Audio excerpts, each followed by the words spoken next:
Hi, I'm John Persinos, Editor-in-Chief of Aircraft Value News.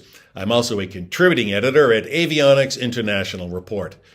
If you like this video, hit the like button, leave a comment, share the video with colleagues and friends, and if you haven't already, subscribe to my YouTube channel.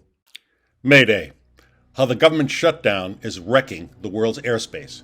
Yes, my dire tone is entirely justified, because the sky isn't just getting cloudy, it is turning into a full-blown storm of governmental dysfunction, and the aviation world is getting slammed. As the U.S. federal government shutdown surpasses 30 days, more than 13,000 air traffic controllers and more than 50,000 TSA personnel are working without pay.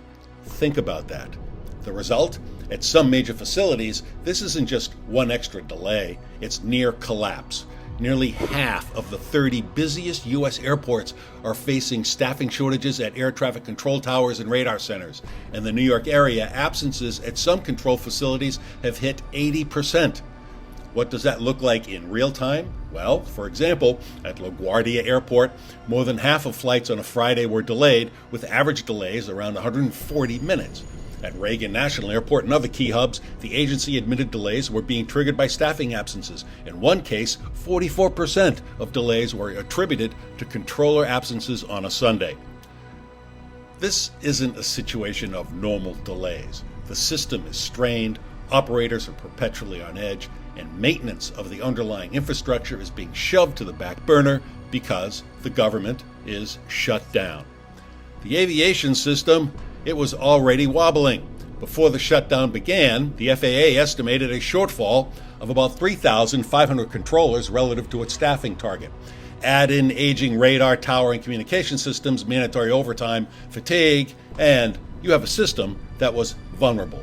The system was already a mess. Enter the shutdown. Enter controllers working without pay, rising absences, mandatory overtime, mental and physical fatigue, and agencies forced to reduce traffic flows to preserve safety, which means fewer flights and longer waits. Put differently, the political deadlock in Washington isn't just a Washington problem, it's now delaying you significantly at the boarding gate and putting your safety into jeopardy. Now let's zoom out. What does this mean for the wider aviation industry? Airlines, manufacturers, leasing companies, lessors, investors? It means plenty. Let's look at airlines. Delays and cancellations are expensive. They erode passenger confidence. They raise costs. In a sector where utilization is king, that means weaker profits. And when profits weaken, airlines get more cautious about ordering new aircraft or pushing aggressive lease deals. Now let's look at aircraft manufacturers and sales. When airlines stop growing or delay expansion, they buy fewer planes or delay the ones on order.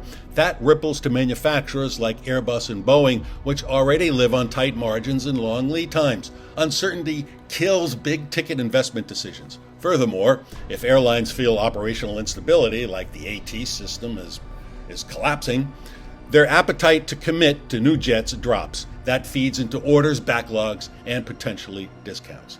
Let's look at lease rates and aircraft values. When an airline is late returning an aircraft, or when delivery schedules shift because operations are disrupted, that adds risk. The markets hate risk. So, lease rates may rise for airlines perceived as safer or with stronger credit because risk premium creeps into deals.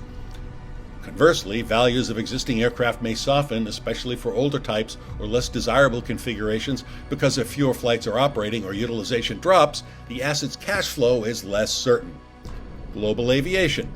Even though the current crisis is U.S.-centric via the government shutdown, global airlines are interconnected, of course. Aircraft often transit U.S. airspace. Manufacturing and leasing are global. Market sentiment is global.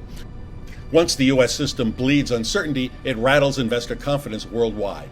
Lessors, financiers, manufacturers all see it. The message becomes, if U.S. air traffic control can be disrupted by politics, what about elsewhere? Trust and stability are eroded. In aviation, like many capital-intensive industries, predictability is the holy grail. You plan 10 to 15 years ahead, orders, leasing, maintenance, financing. If you wake up one morning and a major traffic control region is saying, we're slowing you down because we don't have enough people, that throws a huge wrench into the model. Instability means risk. The result? discount factors go up, values go down, deals take longer, or deals vanish. Also, when passengers experience systemic delays, airline brands suffer.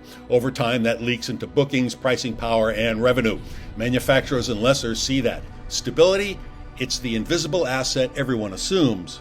And right now, it's looking alarmingly scarce.